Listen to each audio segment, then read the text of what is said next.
Hello friends, welcome to my YouTube channel online learning website G K Lucent Hindi में। दोस्तों आपका स्वागत है। भूगोल में लोग बात करें वायुमंडलीय दाब, पवन एवं वायु राशियाँ। वायु दाब माध्य समुद्र तल से वायुमंडल की अंतिम सीमा तक एक इकाई क्षेत्रफल के वायु स्तंभ के भार को वायुमंडलीय दाब कहते हैं।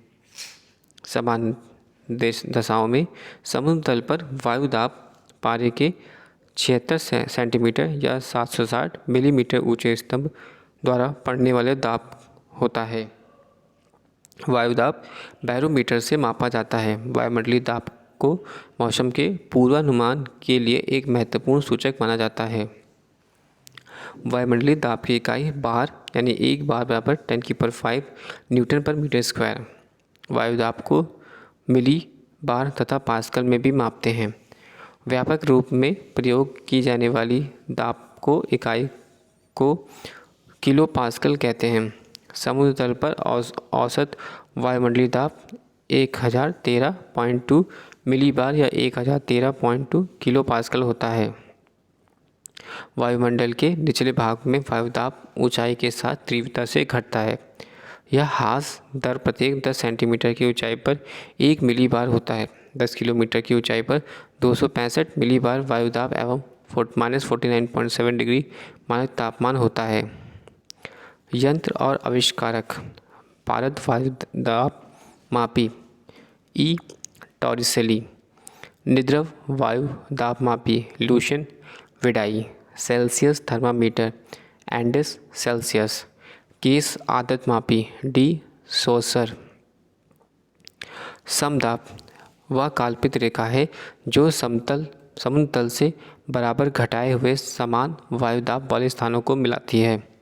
समदाब रेखा आइसोबार कहते हैं। वायु दाब को मानचित्र पर समदाब रेखा द्वारा दर्शाया जाता है। दूरी की प्रति इकाई के दाब घटने की को दाब प्रवणता या प्रेशर ग्रेडियंट कहते हैं। जब समदाब रेखा एक दूसरे के पास होती है तो दाब प्रवणता अधिक होती है, परंतु जब समदाब रेखाएं एक दूसरे से दूर होती हैं तो दाब प्रवणता कम होती है। नोट: दूरी के संदर्भ में दाब परिवर्तन की दर को दाब प्रवणता कहते हैं। पृथ्वी के धरातल पर 4 वायु दाब कटिबंध हैं। पहला विषुवत रेखीय निम्न वायु दाब। यह पेटी भूमध्य रेखा से 10 डिग्री उत्तरी तथा 10 डिग्री दक्षिणी अक्षांशों के बीच स्थित है। यहाँ सालों भर सूर्य की किरणें लंबवत पड़ती हैं, जिसके कारण तापमान हमेशा ऊंचा रहता है। इस कटिबंध में धरातलीय क्षैतिज पवनें नहीं चलती, बल्कि अधिक तापमान के कारण वायु हल्की होकर ऊपर की ओर उड़ती है और संवहनी धाराओं का जन्म होता है। इसलिए इस कटिबंध को शांत कटिबंध या डोलड्रम कहते हैं। ध्रुवीय उच्च, उपध्रुवीय निम्न, उष्ण उच्च, विषुवतीय निम्न, उष्ण उच्च, उपध्रुवीय निम्न और ध्रुवीय उच्च। 66.5 डिग्री, 45, 35, 23.1/2 डिग्री, 10 डिग्री 0 डिग्री, विषुवतीय निम्न 0 डिग्री, फिर 10 degree 23.5 degree, 35 degree, 45 degree, 66.5 degree.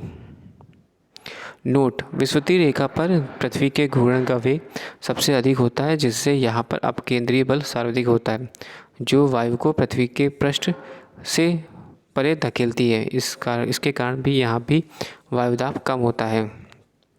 उष्ण उच्च वायु दाब उत्तरी तथा दक्षिणी गोलार्ध में क्रमशः कर्क और मकर रेखाओं से 35 डिग्री अक्षांशों तक उच्च दाब पेटियाँ पाई जाती हैं। यहाँ उच्च दाब होने के 2 कारण हैं। ए, विषुवत रेखीय कटिबंध से गर्म होकर उठने वाली वायु ठंडी होकर भारी होकर कर्क तथा मकर रेखाओं से 35 डिग्री अक्षांशों के बीच नीचे उतरती है और उच्च वायु दाब उत्पन्न करती है। बी, पृथ्वी के दैनिक गति के कारण उपध्रुवीय क्षेत्रों से वायु विशाल राशियाँ कर्क तथा मकर रेखाओं से 35 डिग्री अक्षांशों के बीच एकत्रित हो जाती है, जिससे वहाँ पर उच्च वायु दाब उत्पन्न हो जाता है। नोट: विषुवत रेखा से 30 से 35 डिग्री अक्षांशों के मध्य दोनों गोलार्धों में उच्च वायु दाब की पेटियाँ उपस्थित हैं। इस उच्च वायु दाब वाली पेटी को अश्व अक्षांश कहते हैं। इसका कारण यह है कि मध्य युग में यूरोप की खेती के लिए पश्चिमी द्वीप समूह में पालदार जलयानों में लाद कर घोड़े भेजे जाते हैं। प्रायः इन जलयानों को इन अक्षांशों के बीच वायु शांत रहने के कारण आगे बढ़ने में कठिनाई होती थी। अतः जलयानों का भार कम करने के लिए कुछ घोड़े समुद्र में फेंक दिए जाते थे। उपध्रुवीय निम्न वायुदाब 45 डिग्री उत्तरी तथा दक्षिणी अक्षांशों के क्रमशः आर्कटिक तथा अंटार्कटिक प्रवर्तों के बीच निम्न वायु भार की पेटियां पाई जाती हैं, जिसे उपध्रुवीय निम्न दाब पेटियां कहते हैं।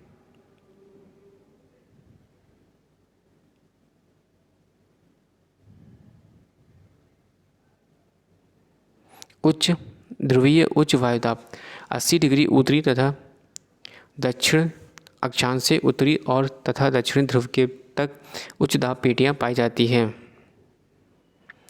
पवन यानी विंड पृथ्वी के धरातल पर वायुदाब में क्षैतिज विषमताओं के कारण हवा उच्च वायुदाब क्षेत्र से निम्न वायुदाब क्षेत्र की ओर बहती है। क्षैतिज रूप से इसे गतिशील हवा को पवन कहते हैं।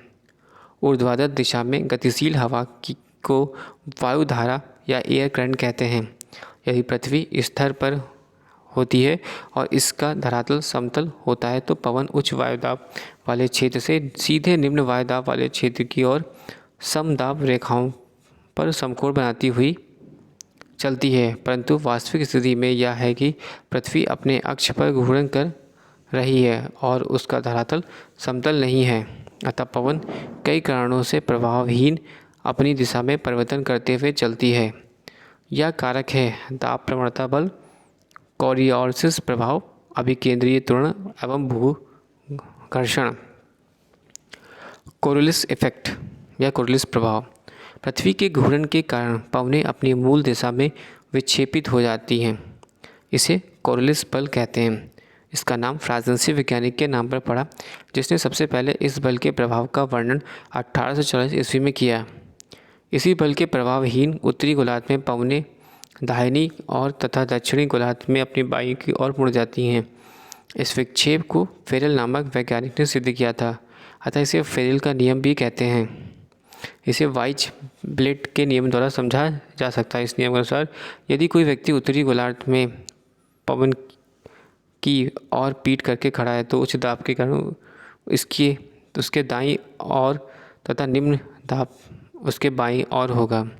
दक्षिणी गोलार्ध में स्थित उसके ठीक विपरीत होगा। कोरियोलिस बल अक्षांशों के कोण के सीधे समानुपात में बढ़ता है। यह ध्रुवों पर सार्वत्रिक एवं विषुवतीय वृत्त पर अनुपस्थित होता है, यानी ध्रुवों पर पवनों की दिशा में अधिकतम विक्षेप और विषुवत रेखा पर पवनों की दिशा में कोई विक्षेप नहीं होता है। कोरियोलिस बल दाब प्रवणता के समकोण पर कार्य करता है।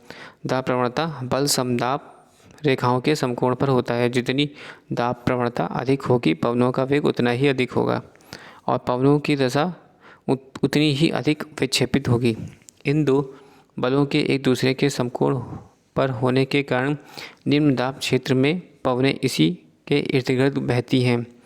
विषुवतीय वृत्त पर कोरियोलिस बल शून्य होता है और पवनें समदाब रेखाओं के समकोण पर बहती हैं। अतः निम्न दाब क्षेत्र और अधिक गहन होने के बजाय पूरित हो जाता है। यही कारण है कि विषुवत वृत्त के निकट उष्णकटिबंधीय चक्रवात नहीं बनते हैं। पवन निम्न प्रकार के होते हैं: प्रचलित पवन, मौसमी पवन और स्थानीय पवन। प्रचलित पवन पृथ्वी के विस्तृत क्षेत्र पर एक ही दिशा में कार्य में वर्ष भर चलने वाली पवन को प्रचलित पवन या स्थानीय पवन कहते हैं। स्थायी पवनें एक वायुभार कटिबंध से दूसरे वायुभार कटिबंध की ओर नियमित रूप से चला करती हैं।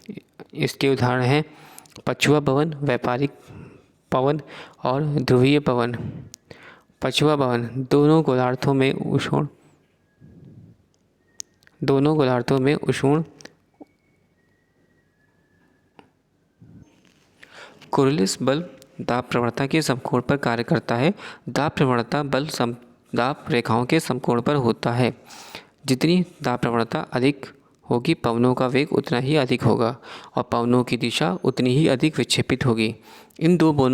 इन दो बलों के एक दूसरे से समकोण होने के कारण निम्न दाब क्षेत्रों में पवनें इसी के इर्द गिर्द बहती हैं। विषुवत वृत्त पर कॉलिस बल शून्य होता है और पवनें समदाब रेखाओं के समकोण पर बहती है, अतः निम्न दाब क्षेत्र और अधिक गहन होने के बजाय पूरित हो जाता है। यही कारण है कि विषुवत वृत्त के निकट उष्णकटिबंधीय चक्रवात नहीं बनते। पवन निम्न प्रकार के होते हैं। पहला प्रचलित पवन, दूसरा मौसमी पवन और तीसरा स्थानीय पवन। प्रचलित पवन पृथ्वी के विस्तृत क्षेत्र पर एक ही दिशा में वर्ष भर चलने वाली पवन को प्रचलित पवन या स्थानीय पवन कहते हैं। स्थानीय पवनें एक वायुभार कटिबंध से दूसरे वायुभार पछुआ पवन दोनों गोलार्धों में उष्ण उच्च वायुदाब कटिबंधों से उपध्रुवीय निम्न वायुदाब कटिबंधों की ओर चलने वाली स्थायी हवा को इनकी पश्चिम दिशा के कारण पछुआ पवन कहा जाता है। पछुआ पवन का सर्वश्रेष्ठ विकास 40 डिग्री से 65 डिग्री दक्षिणी अक्षांशों के मध्य पाया जाता है। यहाँ से इन अक्षांशों से गरजता, चलीसा, प्रचंड पचासा तथा चीखता साठा कहा जाता है। ये नाम सभी नाविकों के दिए गए हुए हैं। व्यापारिक पवन लगभग 30 डिग्री उत्तरी और दक्षिणी अक्षांशों के क्षेत्रों या उष्ण उच्च वायुदाब कटिबंधों में भूमध्य रेखीय निम्न वायुदाब कटिबंधों की ओर दोनों गोलार्धों में वर्ष भर निरंतर प्रभावित होने वाले पवन को व्यापारिक पवन कहा जाता है। कॉलिस बल और फेरल के नियम के कारण उत्तरी गोलार्ध में अपनी दाईं ओर तथा दक्षिणी गोलार्ध में अपनी बाईं ओर विक्षेपित हो जाता है। स्थानीय शीतल हवाएं नाम और स्थान।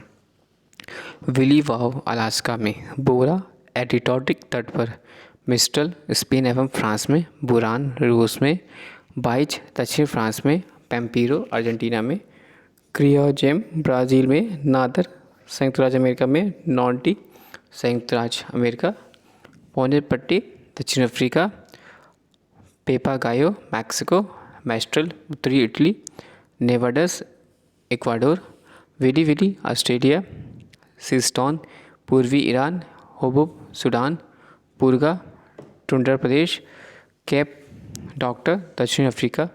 गणतंत्र इसे टेबल ब्लॉक कहते हैं।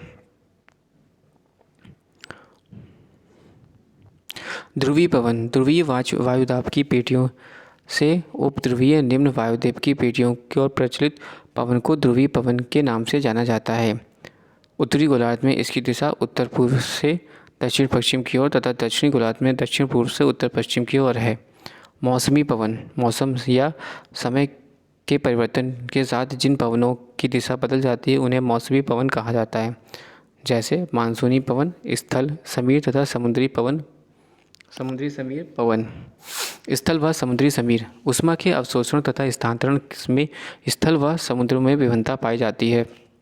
दिन के दौरान स्थल भाग समुद्र की अपेक्षा अधिक गर्म हो जाते हैं, अतः स्थल पर हवाएं ऊपर उठती हैं और निम्न दाब का क्षेत्र बनता है, जबकि समुद्र अपेक्षाकृत ठंडे रहते हैं और उन पर उच्च वायुदाब बना रहता है। इससे समुद्र से स्थल की ओर दाब प्रवणता उत्पन्न होती है और पवनें समुद्र से स्थल की तरफ समुद्र समीर के रूप में प्रभावित होती हैं। रात्रि में इसके एकदम विपरीत प्रक्रिया होती है। स्थल समुद्र की अपेक्षा जल्दी ठंडा हो जाता है। दाब प्रवणता स्थल से समुद्र की तरफ होने पर स्थल समीर प्रभावित होती है। स्थानीय पवन या प्रमुख गर्म स्थानीय पवन चिनूक यह संयुक्त राज्य अमेरिका और कनाडा में रॉकी पर्वत श्रेणी के पूर्वी ढाल के साथ चलने वाला गर्म या शुष्क पवन है। यह पवन रॉकी पर्वत के पूर्व पशुपालकों के लिए बड़ा ही लाभदायक है, क्योंकि शीतकाल की अधिकांश अवधि में यह बर्फ़ को पिघलाकर चारागाह को बर्फ़ से मुक्त रखता है। फॉन या आल्प्स पर्वत के उत्तरी ढाल से नीचे उतरने वाली गर्म एवं शुष्क हवा है। इसका सर्वाधिक प्रभाव स्विट्ज़रलैंड में होता है। इसके प्रभाव से बर्फ़ पिघल जाती है और पशु चारकों के लिए चारागाह मिल जाता है। इसके प्रभाव से अंगूर जल्दी पक जाते हैं। हर मट्ठन या सहारा रेगिस्तान से उत्तर पूर्व दिशा में चलने वाली गर्म एवं शुष्क हवा है। यह पवन सहारा से गिनी तट की ओर बहती है। गिनी तट पर इसे डॉक्टर हवा कहा जाता है। सिराको यह सहारा मरुस्थल से भूमध्य सागर की ओर बहने वाली धूल से लदी गर्म हवा है। जब यह भूमध्य सागर पार करती है तो आर्द्र हो जाती है और इटली पहुंच जाती है। इसके अन्य स्थानीय नाम भी हैं खामासिन मिस्र में, गिलबिली लीबिया में, चिली ट्यूनीशिया में, लेस्ट मीडिया में और सिराको इटली में और लेपिक स्पेन में। सीमूम यह अरब रेगिस्तान में बहने वाली गर्म एवं शुष्क हवा है। ब्लैक रोलर या उत्तरी अमेरिका में विशाल मैदान में दक्षिणी पश्चिमी या उत्तरी पश्चिमी तेज धूल भरी चलने वाली आंधी है। बिर्कफिल्डर या ऑस्ट्रेलिया के विक्टोरिया प्रांत में चलने वाली गर्म एवं शुष्क हवा है।